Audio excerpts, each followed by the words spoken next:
Alhamdulillahi rabbil alamin arrahmanir rahim maliki yaumiddin iyyaka na'budu wa iyyaka nasta'in ihdinas siratal mustaqim siratal ladzina an'amta 'alaihim ghairil maghdubi 'alaihim waladdallin amin. Assalamualaikum warahmatullahi wabarakatuh. Bismillahirrahmanirrahim. Alhamdulillah nahmaduhu wa nasta'inuhu wa nastaghfiruh wa na'udzu billahi min shururi anfusina wa min sayyiati a'malina may yahdihillahu fala mudilla lahu wa may yudlilhu fala hadiyalah. Asyhadu an la ilaha illallah wahdah la syarika lah wa asyhadu anna sayyidana Muhammadan abduhu wa rasuluhu la nabiyya ba'dah amma ba'du.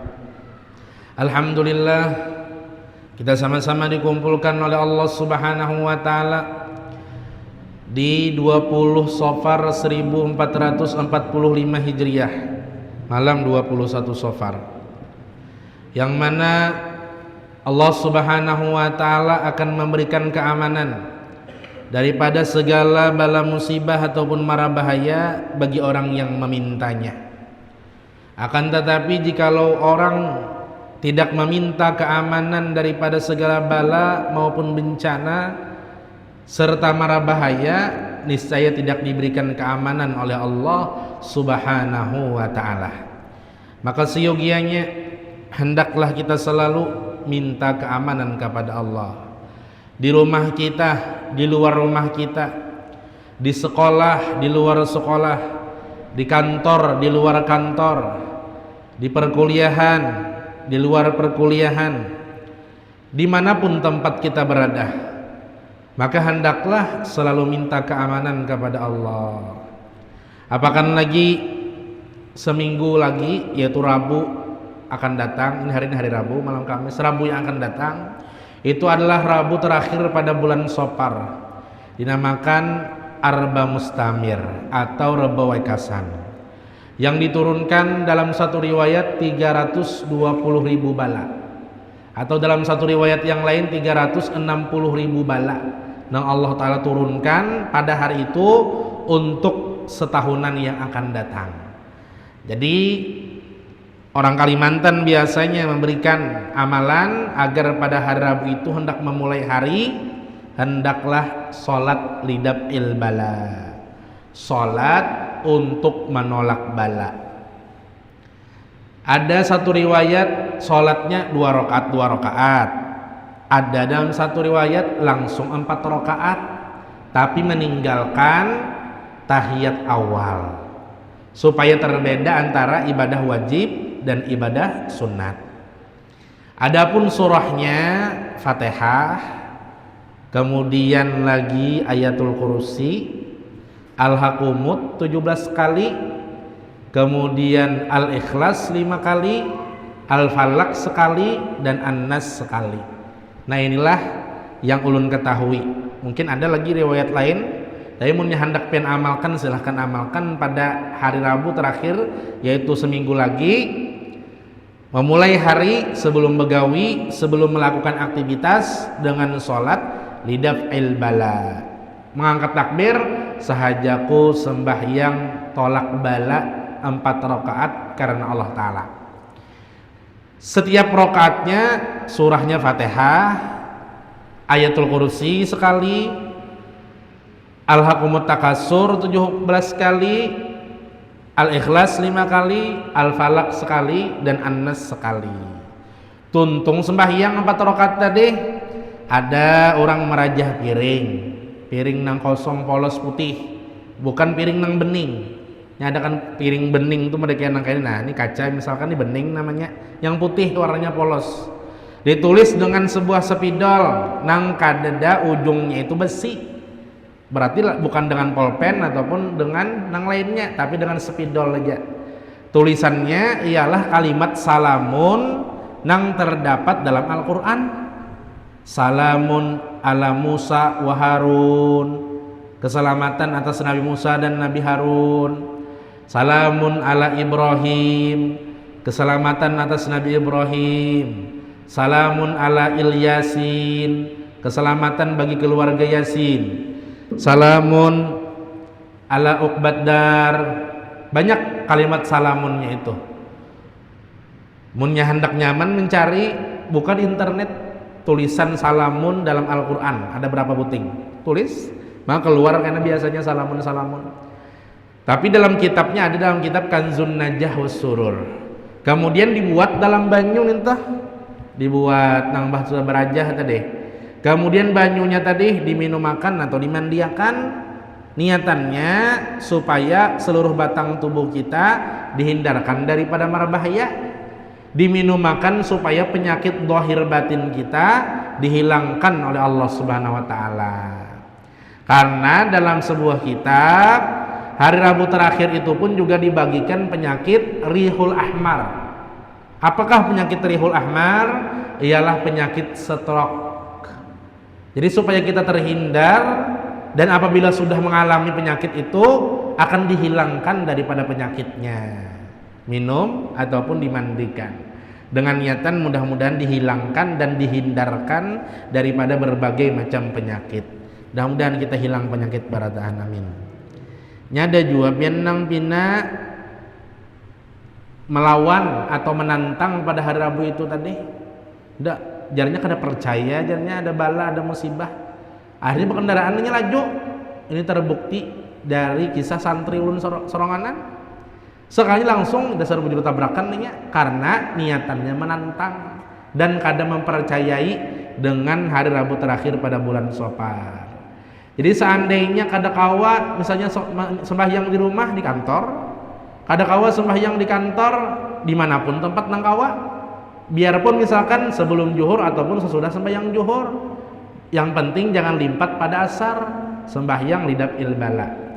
Imbah tuntung lalu membaca surah Yasin sekali aja, mulai Bismillahirrahmanirrahim, Yasin wal Qur'anil Hakim. Karena pas tabarungan ayat salamun qaulam mir rabbir rahim, ulangi 313 kali. Punya kawa jangan kurang, jangan lebih.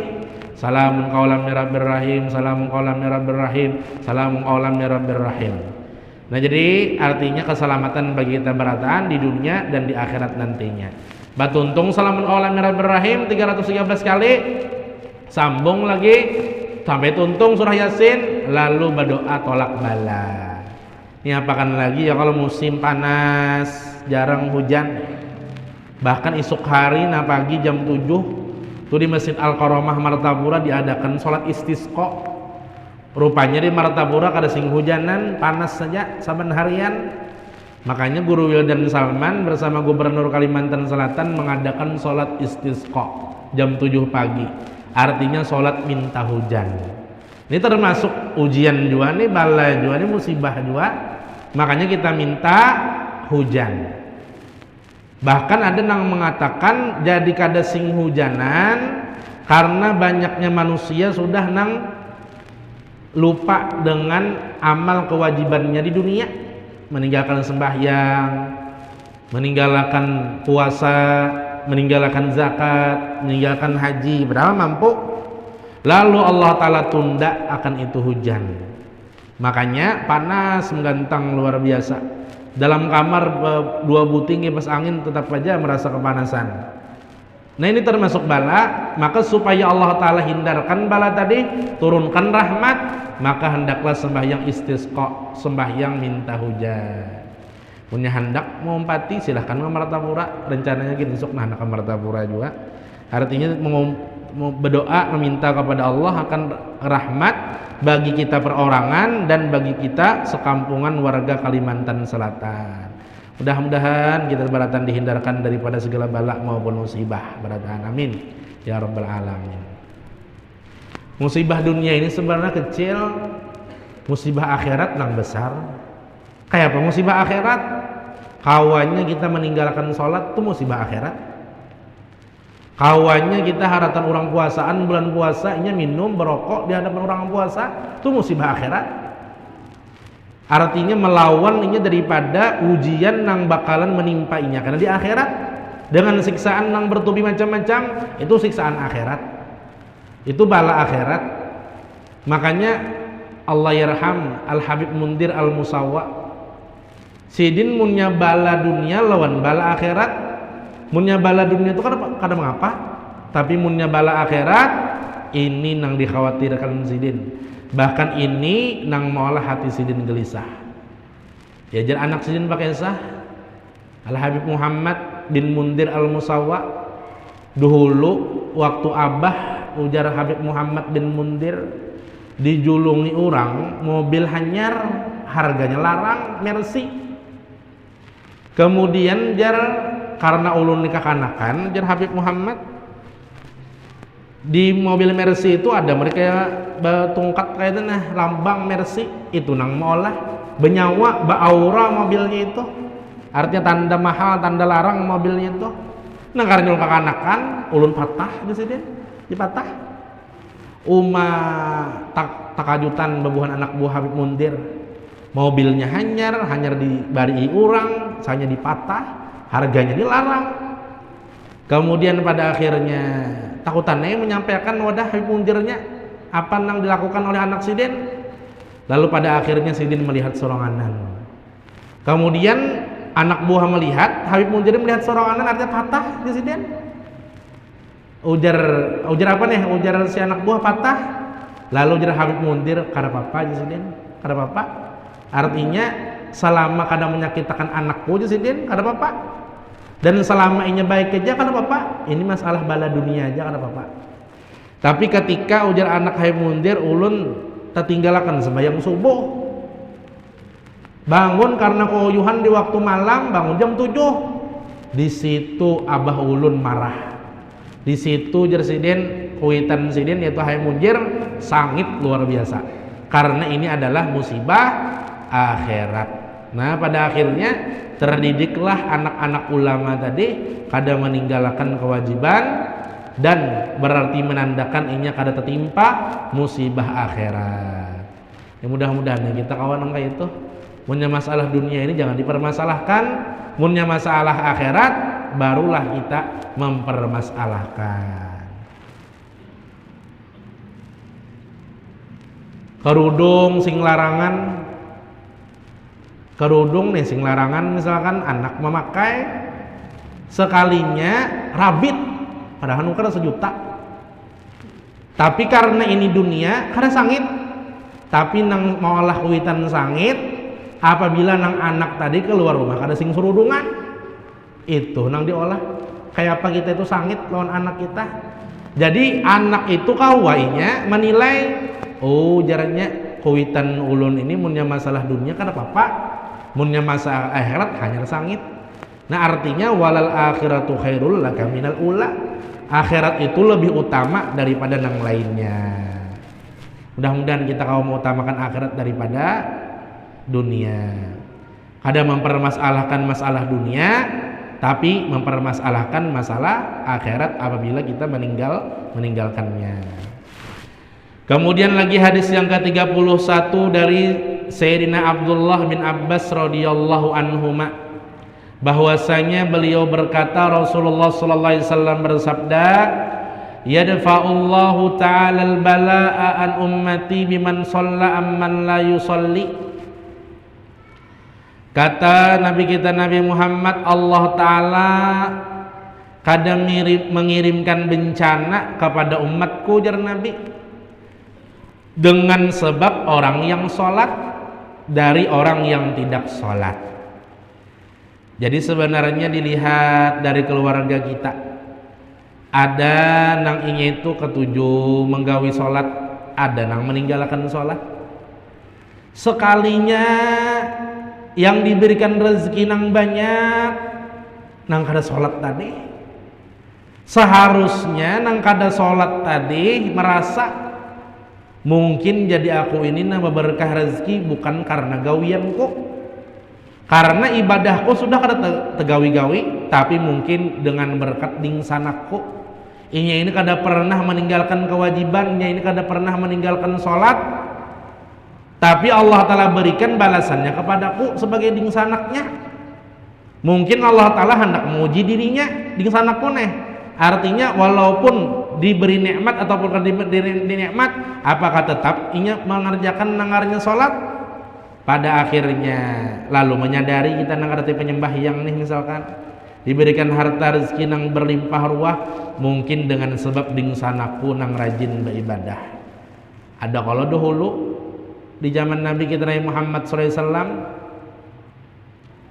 bingung sahabat nih, padahal ibaratnya kan tetapi banyak menggawi amal kebajikan, tapi pahala tapi balasan berupa harta benda banyak luar biasa. Lalu ujar Nabi, ini dengan berkat doa dingsanak ikam. Ini dengan berkat doa dingsanak ikam. Artinya munnya kita diberikan nikmat itu kada 100% karena usahanya kita, karena ibadahnya kita, karena doanya kita, mungkin karena ibadah dan doa daripada orang-orang nang di sekitar kita. Lalu tuh orang nang merasa nang kayak ini perhatian lawan ding sana. Ada pian nang kayak itu santri ulun juga diberikan keberkahan usaha, akhirnya jualannya ini tersebar seluruh Kalimantan Selatan. Nang ding sanaknya nang lain itu kan disuruhnya begawi. Tapi saban bulan ding sanaknya itu disuruh saban bulan apa? Dibariinya, digajinya saban bulan di sanak tadi. Mungkin ujarnya jadi aku diberkahi keberkahan usaha ini dengan berkat doa daripada ding sanakku. Nah, artinya perhatian kalau ding sanak nang lain karena nya kada mengandalkan doanya aja, tapi doa daripada orang lain. Nang kayak itu juga ajar Nabi kita Allah Ta'ala kada menurunkan bala di kampung itu bagi orang nang kada sembahyang, tapi dengan berkat siapa? Dengan berkat ada masih orang nang sembahyang. Di kampung itu kan ada nang kada penyembahyang, ada nang rajin sembahyang. Jadi bala dan bencana kada diturunkan dengan berkat orang nang kada sembahyang tadi. Nah, ini luar biasanya.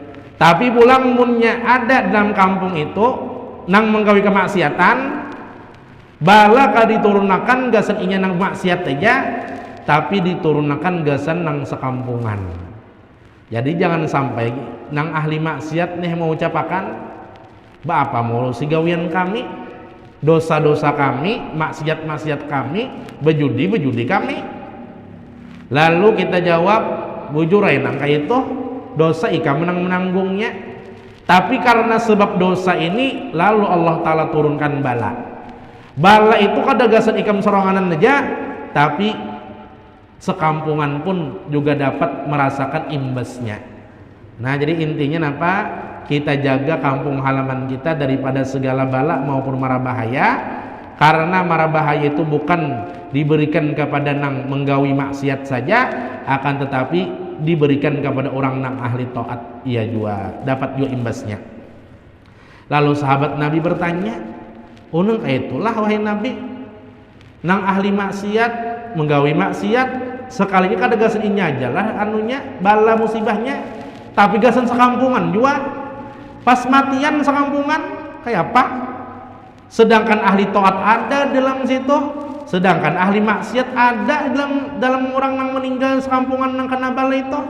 Lalu padanya jar Nabi, yub'atsu ala qadri niyatihim, dibangkit mereka itu atas kadar niat dan amal ibadah mereka. Munnya ahli taat inya dapat bencana sampai menyebabkannya meninggal dunia, tetap balasannya surga juga. Munnya ahli maksiat inya dapat bencana atas daripada maksiatnya, maka tetap balasannya neraka juga. Tapi bisa juga pulang ahli taat ini umpat juga digolongkan orang nang ahli maksiat. Kenapa? Karena membiarkan orang menggawi dosa dan maksiat nang ada di kampung halamannya. Kada pernah sakit hati atas kemaksiatan nang digawi orang, kada pernah menagur dengan lisan, dan kada pernah juga menagur dengan tangan. Ya kayak itu kan Nabi munyika melihat suatu kemungkaran di kampung itu tagur dengan tangan. Munya kita sebagai tokoh masyarakat itu kau pakai tangan. Tapi seandainya kada mampu jar Nabi dengan lisan menasehati. Munya kada mampu juga dengan lisan kalau orang tersinggung lalu bakalahi lalu jar Nabi dengan hati. Artinya kada katuju lawan gawiannya itu tadi. Maka ini pun termasuk daripada tanda kita itu beriman kepada Allah Ta'ala. Artinya perhatian kepada orang yang menggawi dosa, kawa menagurakannya. Kemudian lagi kata Nabi, lau jatama'u ala tarkis shalah ma nazarahumullahu tarfata'in. Allah Ta'ala menolak bencana dari umatku dengan orang yang mengeluarkan zakat dari orang yang tidak mengeluarkan zakat. Inti hadis ini yang penting ada di kampung halaman-nya itu penyangganya. Arti penyangganya imma orang alim wa imma orang soleh. Munya masih aja dari kampung itu orang alim atau orang soleh, maka bala kada bakalan diturunkan oleh Allah Subhanahu wa Ta'ala. Masih ada orang nang sembahyang, masih ada orang nang berzakat, masih ada orang nang puasa, masih ada orang nang menabung untuk anak tulak haji, maka kada bakalan diturunkan bala di kampung itu. Tapi munya kadada orang alim, kadada orang soleh, bahkan sekampungan kada nang sembahyangnya, sekampungan kadada nang berzakatnya, sekampungan kadada nang bahajinya, padahal mampu aja. Sekampungan bermaksiat aja, bahkan di ngarannya kampungnya kampung neraka. Maka Allah Ta'ala akan turunkan bala nang pertubi-tubi di kampungnya itu. Nah, jadi jangan berbangga kita dengan kemaksiatan dengan kemaksiatan yang kita kerjakan, karena pada akhirnya ada imbas yang Allah Ta'ala balaskan daripada apa yang kita pernah perbuat di dunia. Mudah-mudahan kada sempat Allah Ta'ala membalas kita dalam keadaan bertaubat. Artinya mau bertaubat, mudah-mudahan kada dibalas oleh Allah Subhanahu wa Ta'ala dosa dan maksiat yang pernah dahulunya kita kerjakan. Kemudian ini adalah makna firman Allah Ta'ala, walaula daf'ullahin nasa ba'dahum bi ba'dhin la fasadatil ardu. Artinya seandainya Allah tidak menolak sebagian manusia dengan sebagian yang lain, pasti rusaklah bumi ini. Artinya masih ada yang diterima amal ibadahnya, pada akhirnya Allah Ta'ala baikakan permukaan bumi ini. Seandainya kada Allah Ta'ala terima, maka rusaklah bumi ini. Dengan ini Allah Azza wa Jalla menolak bencana dari orang yang tidak mengerjakan sholat dengan orang yang mengerjakan sholat daripada umatku, kata Nabi Muhammad SAW. Dan apabila di kampung itu sudah bebas orang kada mengerjakan sholat, bebas orang kada mengeluarkan zakat, bebas orang bulan Ramadan karena puasaan, bebas nang sugihan kada nang melaksanakan ibadah nang kewajiban rukun Islam yang kelima yaitu bahaji, maka Allah Ta'ala kada bakalan memandang kepada mereka sedikit jua pun. Dibiarkan Allah Ta'ala aja sudah. Pada akhirnya karena imbah tuhuk dibiarkan, lalu pada akhirnya bakal kajutan Allah Ta'ala turunkan bala. Nah, apa kabar Hawaii? Nah, nang semalam Hawaii itu kan di luar negeri. Nang di sana bebas orang menggawi dosa kemaksiatan, dilihatkan Allah Ta'ala juga mulai baharian. Sekalinya timbul ada seronganan api, padahal di hutan ada seronganan di tanah nang keluar api nang luar biasa panasnya sampai ke lautan, kada gampangan nih. Artinya Allah Ta'ala sudah merasakan di dunia sebelum mereka merasakan di negeri akhirat. Itu di Hawaii tak? Artinya kada lalu orang mengerjakan kewajiban dan banyak orang nang kafir dan mengerjakan kemaksiatan di dalamnya. Makanya kita banyak-banyak minta ampun, minta maaf kepada Allah.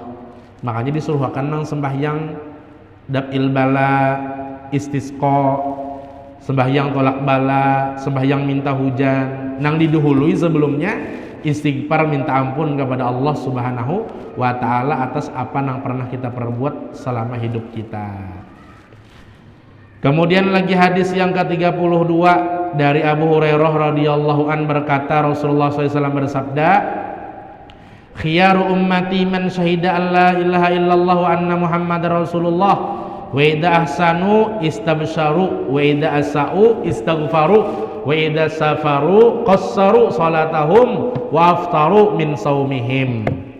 Wa inna syirara ummatil ladzina wulidu fin ni'am wa guddu fin ni'am wa himmatum alwanu ta'am walwanu syarab wa idza takallamu tasaddaqu wa idza masu tabkhatiru wailun lil jarrarin adyalan wal akilin ifdalan wan natiqin asy'aran. Sebaik-baik umatku kata Nabi adalah siapa yang bersaksi bahwa tidak ada Tuhan selain Allah dan Nabi Muhammad adalah utusan Allah. Nah ini sebaik-baik umat artinya ingin mendalami makna tidak ada Tuhan selain Allah. Maksudnya tidak ada Tuhan yang diminta melainkan Allah. Inya kada pernah meminta kepada manusia dan kada pernah mengharap kepada manusia. Memintanya kepada Allah dan mengharapnya kepada Allah.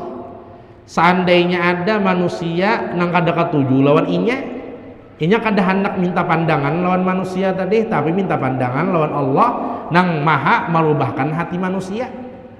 Jadi munnya ada manusia memusuhi kita, munnya ada manusia menjauhi kita, itu jangan minta perhatian lawan manusia tadi, sudah tuhuk juga kita minta maaf, minta halal, minta ridho sudah.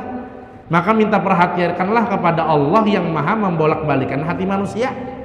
Ya Allah, ia memusuhi ulun nah saat ini, ia membenci ulun nah saat ini, tolong rubahkan dan bolak-balikan hatinya supaya nang asalnya membenci pada akhirnya mencintai, nang asalnya memusuhi akhirnya mengawani. Minta kepada Allah yang maha membolak-balikan hati, itu maknanya. Dan Nabi Muhammad adalah utusan Allah, artinya ini selalu meminta kepada Allah melalui perantara siapa? Yaitu Nabi Muhammad sebagai utusan dan kekasih Allah. Makanya jalan takarrub ilallah, jalan nang mendekatkan diri kita kepada Allah ialah melewat Rasulullah. Iya tenang 10 hari yang akan datang nih bulan Maulid kala, lalu kita besar-besarkan, kita peringati, kita rayakan ke hari kelahirannya semata-mata menjunjung dan menghimungiakan Allah, karena Allah Ta'ala himung munnya kekasihnya dihimungiakan. Nah seperti itu juga kita munnya kaum menghimungiakan Rasulullah agar kita pun diridhoi dan dihimungkan Allah dalam kehidupan kita. Makanya berapa banyak orang yang mengorbankan harta untuk peringatan hari kelahiran Nabi kita, balasannya lebih daripada apa yang ia keluarkan, balasannya lebih daripada apa yang dia sangkakan, banyak daripada yang mereka minta kepada Allah. Ada seorang raja di Romawi sana di masa para tabi'in yang beliau masuk Islam, diberikan keberkahan harta oleh Allah. Tapi saban kalian bulan Maulid separuh hartanya gasan peringatan hari kelahiran Rasulullah. Lalu masyarakat melihat banyaknya nang pian keluarkan ini kada rugi kabian. Palingan pian tahun ini aja mengadakan nang meriah nang kayak ini, tahun kena kada harapan bulang merayakan memperingati. Sekalinya sasar berjalan tahun kena tahun akan datang lebih besar daripada tahun sebelumnya. Tambah besar karena bertambah rezeki yang Allah Ta'ala limpahkan kepadanya dengan berkat mengeluarkan hartanya untuk peringatan hari kelahiran Rasulullah Sallallahu Alaihi Wasallam. Nah jangan ragu, jangan kada yakin kita dengan balasan itu semua pasti dibalas oleh Allah melewat perantara Rasulullah Sallallahu Alaihi Wasallam. Apabila mereka berbuat kebaikan mereka gembira. Nah ini jadi munnya kita pina sakit hati, kada tenang hati, kada tenang pikiran, maka hendaklah berbuat kebaikan. Berbuat kebaikan, apakah nang kau dibagi? Imma berbagi tenaga, wa imma berbagi harta. Membantu orang, baaruhan, bahaulan, berselamatan. Bakumpulan manusia kalau neh, tapi dalam kebaikan, bulikannya senang hati, lapang hati dan pikiran. Atau berbuat kebaikannya dengan membagi harta, bersedekah, bagi-bagi. Bujur aja kita barat sebelum membagi itu barat, hendak kembali orang 50.000 barat, hendak kembali orang 100.000 barat, tapi paksa bari orang 50.000 100.000, imbahnya senang hati luar biasa, rasa plong, rasa penyugihnya daripada manusia yang lainnya. Iya tak, orang nang barat berbagi-bagi ini ialah orang nang barat mendapatkan rezeki. Barat kalau mendapatkan rezeki ngalih mencari rezeki, salang becari, salang begawi, salang bepanas, salang behujan, salang pagi, siang dan sore, salang uyuh, salang lelah, salang payah. Maka dengan salang-salangnya ini barat ijuanya mengeluarkan rezeki. Tapi munnya inya itu ringan mendapatkan rezeki, tang datang, orang nang menggawinya, orang nang menggawiakannya.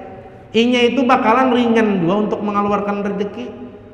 Nah kita nang barat ini munnya kawa kita karasi, semakin berat kita mengeluarkan kita karasi, semakin berat juga timbangan pahala daripada sedekah yang kita keluarkan tadi.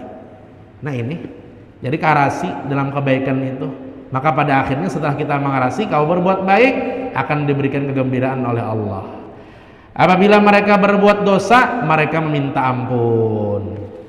Ya, Jar Habib Umar ditakuni oleh babuhan artis, kayak Pak, kami ini wahai Habib Umar, kami ini begawi di entertainment, jadi artis, jadi penyanyi, tapi kayaknya ada masa-masanya kami insaf, timbul kami berumroh, datang umroh, iya benar kayak malaikat sebulan, imbah sebulan ampih jadi malaikat. Nah asalnya berserudung timbul buka kerudung, nah asalnya kadang menggawi dosa timbul digawi pulang dosa. Sebulan pertama aja mah datang umroh jadi malaikat, imbah sebulan jadi selton jadinya. Lalu jadi Habib Umar nangka ini, jangan baampih minta ampun kepada Allah. Tegawi dosa minta ampun, tegawi dosa minta ampun, tegawi dosa minta ampun, dengan harapan Jasidin mudah-mudahan kita dimatikan dalam keadaan minta ampun, karena kehidupan seseorang itu akan berakhir sesuai dengan kelakuannya, kebiasaannya di dunia. Kebiasaannya rancak minta ampun, maka meninggal dalam keadaan minta ampun dan maaf kepada Allah, akhirnya beratan dosanya diampuni oleh Allah. Ini harapan Jasidin. Jangan kita dangari panderan syaitan. Nang biasanya panderan setan ini dimazharkan, dinampakkan dengan panderan manusia. Sia-sia nyoba taubat, baba taubat maksiat pulang, bataubat maksiat pulangnya teh kalau terima mau ulu-ulu nyoba Allah Taala aja. Nang kayak itu kalau panderan manusia nih biasanya itu adalah berasal daripada panderan setan Presiden. Tetap jangan dipercayai panderan manusia tadi. Panderan manusia nang kayak itu malah kita putus asa daripada ampunan Allah Taala. Jadi tegawi dosa minta ampun, tegawi dosa minta ampun, banyaki minta ampun terus kepada Allah. Karena saban kalian kita sebagai manusia pasti tegawi nengarannya dosa. Kemudian apabila mereka bepergian, mereka akan memendekkan sholat dan berbuka puasa. Nah jadi kita itulah beragama ini jangan kisah kealiman, jangan kisah kesolihan. Pergian kemana? Ke Jakarta, padahal dimudahkan baginya berbuka, dibolehkan berbuka aja kita waktu di Jakarta itu, pecah aja puasa, karena daripada kita menahan timbul muntung atau sambat-sambat menangkai ini uyuhnya udah begawi ke mulai Banjarmasin ke Jakarta, pada akhirnya puasa aja yang menarusakan, tapi kan dapat pahala puasa. Jadi munnya kita bepergian nang jauh niatannya karena becari misalkan untuk menafkahi anak bini, wajib kalau nih berpahala sampai nang melebihi daripada 80 km, apalagi ke Jakarta berbuka aja puasa, tapi kena dikodok setelah hari raya Idul Fitri. Ini keringanan dari Allah Subhanahu wa Ta'ala. Pesalah misalkan nang kayak ini dari Banjar ke Jakarta, merasa ujaranya 1,5 jam aja nih perjalanan umpamanya ke Jakarta pesawat, kada uyuh ujaranya, kada lapar, kada haus, udah tahu sakannya puasa, tapi sekali isuknya kelelahan nih karena keuyuhan itu bepergian, malam tegoreng kada ingat lagi bersahur, isuknya timbul kada puasa, ini nang bujur berdosa. Padahal nyamannya sudah keringanan dari Allah Ta'ala, mau bepergian batal pecah berbuka puasa kada apa-apa, yang penting karena dibalas dikodok di hari-hari selanjutnya, daripada ikam menahani kada berbuka puasa, kada pecah, kada batal, tapi isuknya pada akhirnya ikam lapah, akhirnya ikam pada puasa. Apa alasannya? kada alasan apa-apa, maka pada akhirnya itu nang meolah dosa. Sama ada hanya menempuh perjalanan nang diwajibkan baginya itu qasar. Sepertinya menempuh perjalanan 80 km lebih, karena inya kisah kealiman sampai ke tempat tujuannya nang 80 km lebih tadi, ujarnya aku hendak sembahyang nang kayak biasa di kampung juga 4 rakaat, tapi menggawinya bukan pada waktunya. Timbul takodo juhurnya, sampai sana timbul asar takodo juhurnya, berdosa kita. Walaupun kita menggawi tamam 4 rakaat, tapi takodo berdosa hukumnya. Jakanya ambil keringanan dari Allah Ta'ala, munnya kita melampaui perjalanan lebih daripada 80 km, maka hendaklah dikosor sembahyang. Nang asalnya 4 rakaat jadi 2 rakaat aja. Nang asalnya di waktu zuhur boleh dikerjakan di waktu asar, jamak takhir ngarannya. Atau hendak berdahulu sembahyang asar didahulukan di waktu sembahyang zuhur, diperbolehkan. Jadi kadang ngarannya dosa mengkodok. Bahkan dapat keringanan nang asalnya 4 rakaat menjadi 2 rakaat aja lagi. Kebanyakannya orang nang kada menggawi kosor jama inilah gara-gara kada tahu kayak apa jar niatnya aja, kada tahu aku, kada paham aku, kada suah belajar aku. Nah makanya ininya pentingnya kita bertetakun sebelum bepergian ziarah kah, umroh kah, haji kah, nang kita takuni utamanya itu kayak apa sembahyang kita. Umroh sunat, tapi keadaan kita waktu sembahyang di perjalanan kayak apa, itu nang wajib. Jadi nang utama nang kita takuni adalah kayak apa ibadah sembahyang kita. Iya tadi nang asalnya 4 rakaat menjadi 2 rakaat aja, tapi punya 3 rakaat tetap 3 rakaat, nang 2 rakaat tetap 2 rakaat, dan waktunya boleh kada sesuai dengan waktunya. Inilah keringanan nang Allah Ta'ala berikan bagi orang yang menempuh perjalanan. Lapas niatnya nang paling nyaman aja lah qasar jama ini. Yang penting kita buat qasar jama. Pian mulai Banjar hendak misalkan ziarah sampai ke Kalua, hendak ziarah sampai ke Kalua, lalu niatan pian karena ke Kalua nih di qasar jama karena lebih daripada 80 km, pian berniat sudah dalam perjalanan tadi. Berniatnya bila asalkan melampaui perjalanan terlewati satu daerah, mulai Banjar hendak ke Kalua, terlewati Banjarbaru, satu daerah dah, Belanda daerahnya lawan Banjarmasin, maka boleh berniat di situ. Berniat dalam hati, aku kena mengqasar jama sembahyang zuhur lawan asarku. Imma hendak takdim berdahulu, wa imma hendak takhir sampai ke Kalua aja kena sembahyangnya. Bisa nang kayak itu.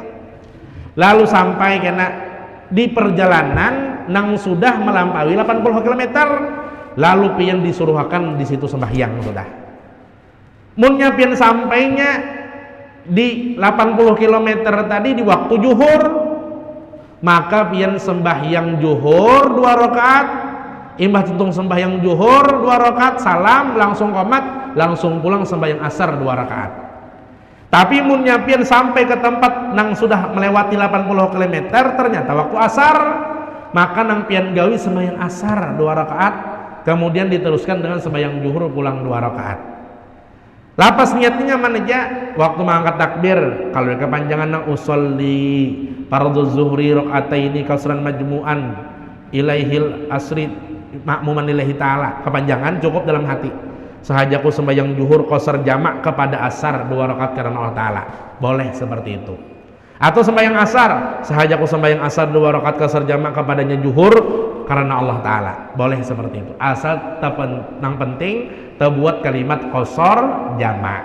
Nah, jadi nyaman aja ibadah sembahyang kita itu, bahkan dapat keringanan dengan ketika kita bepergian. Boleh memendekkan sembahyang nang asalnya 4 rakaat menjadi 2 rakaat, dan boleh pecah puasa ketika bepergian nang melebihi daripada 90 km. Munnya qasar jama ini melebihi daripada 80 km, munnya pecah puasa ini melebihi daripada 90 km. Mudah-mudahan kita kalau mengamalkan berataan. Amin. Ya ada daripada jamaah ulun berdosa kayak ini aja, kada sempurna 4 rakaat, kada sesuai dengan waktunya, kadanya berdosa, malahan berpahala. Kenapa jadi pahala? mengamalkan anjuran daripada Nabi kita Nabi Muhammad SAW. Dikiranya berdosa. Oh, melambatkan sembahyang kan ini gurunya menggawinya di waktu asar kan dah. Ini sunnah, ini keringanan, maka hendaklah kita gawi. Kemudian sejelek-jelek umatku adalah mereka yang dilahirkan dalam kenikmatan dan diberi makan dengan berbagai kenikmatan. Keinginan mereka hanya berbagai macam makanan dan minuman. Apabila mereka berbicara tidak senonoh sembarangan atau berbicara dengan sia-sia. Apabila mereka berjalan mereka menyombongkan dirinya. Celakalah orang-orang yang suka menyeret ekor ujung bajunya dengan sombong ketika berjalan, memakan makanan yang berlebihan serta mengucapkan sesuatu perkataan yang tidak senonoh. Hadis tersebut disebutkan secara lengkap oleh Nabi Muhammad. Jadi jar Nabi Muhammad, umatku nang baik itu nang pertama bersaksi bahwa tidak ada Tuhan melainkan Allah dan Nabi Muhammad utusan Allah. Kemudian mereka berbuat kebaikan gembira, sedangkan mereka berbuat dosa langsung minta ampun kepada Allah Ta'ala. Munnya mereka bepergian, mereka memendekkan sholat mereka, artinya asalnya 4 rakaat menjadi 2 rakaat saja, dan mereka berbuka puasa, artinya pecah atau batal puasa ketika mereka menempuh perjalanan. Akan tetapi sejelek-jelek umatku, kata Nabi Muhammad, mereka dilahirkan dalam keadaan diberikan nikmat, diberi makan dengan berbagai kenikmatan. Keinginan mereka hanya berbagai macam makanan dan minuman. Maksudnya apa? Kada mensyukuri nikmat yang Allah Ta'ala berikan. Jadi dikatakan oleh para ulama, Allah Ta'ala itu himung. Munnya ketika diberi nikmat langsung digunakan nikmat tadi. Diberi harta langsung digunakan sesuai dengan keperluan harta tadi. Diberikan makanan, minuman langsung dinikmati, makan minuman tadi munnya pina berlebihan dibagi-bagiakan. Sebagaimana himungnya seorang hamba ini nih misalkan besian baju. Lalu ada orang nah anak meminta baju, lalu nah ampun baju tadi memberiakan. Hamba nih diberikan Allah Ta'ala nang maha kaya, lalu minta sedikit dari perkayaan Allah Ta'ala tadi, lalu diberikan nikmat kekayaan, lalu kita pakai nikmat kekayaan tadi, himung Allah Ta'ala. Nang kayak itu juga manusia, kita memberi baju lawan manusia. Sekalinya manusia tadi memakai lawan pemberian baju kita, himungnya kita melihat untuk ketujuh jar memberi baju lawan si anu tuh jar, munya dibari memakai terus jar lawan apa nang udah bariakan. Nah nang kayak itu juga Allah Ta'ala lebih himung lagi ketika hamba diberikan nikmat langsung dipakai. Jangan tapi disimpan-simpan, jangan tapi ditabung-tabung. Munnya kita kada keperluan dua nang akan datang, baik dibagi-bagi nang nyatanya supaya Allah Ta'ala lebih membalas lebih daripada apa yang kita berikan. Kemudian Allah Ta'ala kada katuju jua bagi orang nang banyak bicara dari sembarangan, nang mola sakit hati orang, nang menyambat suku orang, nang menyambati daripada puji cela orang, nang menyambati warna kulit. Nah itu kada katuju banget sembarangan, dan pemanderannya bicaranya sia-sia, dan mereka ketika berjalan menyombongkan dirinya. Makanya ujar ulama, jangan sampai harta kita itu merubah pembicaraan kita dan merubah cara berjalannya kita. Cara pembicaraan kita menyombongkan diri dengan harta, cara berjalannya kita pina baagak, mentang-mentang sudah jadi pimpinan, waktu sebelum minta pilih pina iya aja tunduk tingadah lawan masyarakat, imbah sudah dipilih kada tahu-tahu lagi lawan masyarakat. Ini termasuk nang kada diketujui oleh Allah Subhanahu wa Ta'ala. Dan dikatakan lagi adat orang Arab itu mereka ketujuh pakaian itu pina teberet-beret, apa tuh namanya teberet-beret tuh lah, artinya pina panjang. Nang pada akhirnya dengan ingin memanjangkan baju tadi menyombongkan diri, khuyala waktu berjalan, maka itu adalah hamba nang paling kada diketujui oleh Allah Subhanahu wa Ta'ala. Kemudian lagi Nabi Muhammad SAW memuji umatnya yang hidup dalam sifat yang demikian dan mencela selain itu, seakan-akan beliau menyerukan umatnya untuk taat dan berjalan lurus di atas sifat-sifat tersebut. Ini Nabi memuji kepada orang nang menggawi apa nang Allah Ta'ala perintahkan dan meninggalkan apa nang Allah Ta'ala larang. Munya tegawi nang dilarang tadi minta ampun, nyawa pergian inya mendekan sholatnya dan membuka puasa, mengambil keringanan nang diringankan Allah Ta'ala, diberikan nikmat menikmati, diberikan harta membagi-bagi, itu sangatlah terpuji. Tapi Nabi kita Nabi Muhammad SAW sangat mencela bagi umatnya. Yang pertama, apabila berbicara berlebihan, senonoh sembarangan, dan pembicaranya sia-sia, dan berjalan di hadapan manusia menyombongkan dirinya. Nah, itu dicela oleh Nabi kita Nabi Muhammad SAW.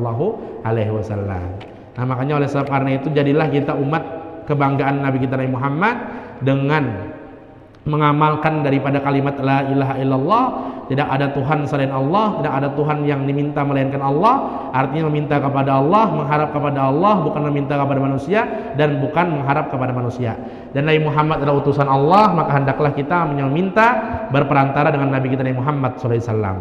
Lebih khusus di bulan Safar ini hendaklah kita minta keamanan kepada Allah melewat Nabi kita Nabi Muhammad SAW, dikarenakan kata Allah, maka Allah liyu'adzibahum wa anta fihim wa maka Allah mu'adzibahum wa hum yastaghfirun. Allah Ta'ala kadang bakal menurunkan bala, musibah kepada penduduk kampung yang apabila dalamnya itu kampung ada orang yang beristighfar minta ampun, dan ada orang yang berselawat dan memuji menyebut Nabi Muhammad SAW.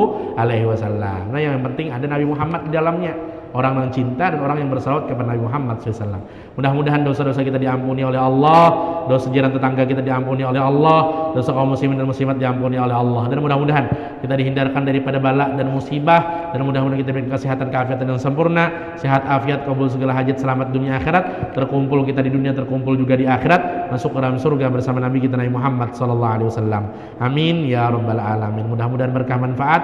Salah khilaf mohon ampun dan maaf. Wallahu muwaffiq ila aqwamit thoriq. Assalamualaikum warahmatullahi wabarakatuh. Bismillahirrahmanirrahim. Alhamdulillahirabbil alamin. Allahumma shalli wa sallim ala sayyidina Muhammadin nabiyil ummiyil habil qadril azimil jahril sahbihi ajmain. Allahumma inna nas'aluka ilman nafi'a wa amalan mutaqabbala wa rizqan halalan tayyiban shifaan min kulli da'. Allahumma inna nas'aluka ilman ladunni wal masraba safiyal hani ya wahhab ya ghani. Allahumma rzuqna al-ikhlas fi talabil ilmi wa nasri fi jami'at ta'at wal ibadat bi rahmatika ya arhamar rahimin. Sallallahu alaihi wasallam Muhammadin sallam fadl subhana rabbika rabbil izzati amma yasifun wa salamun alal mursalin walhamdulillahi rabbil alamin. Taqabbalallahu minkum.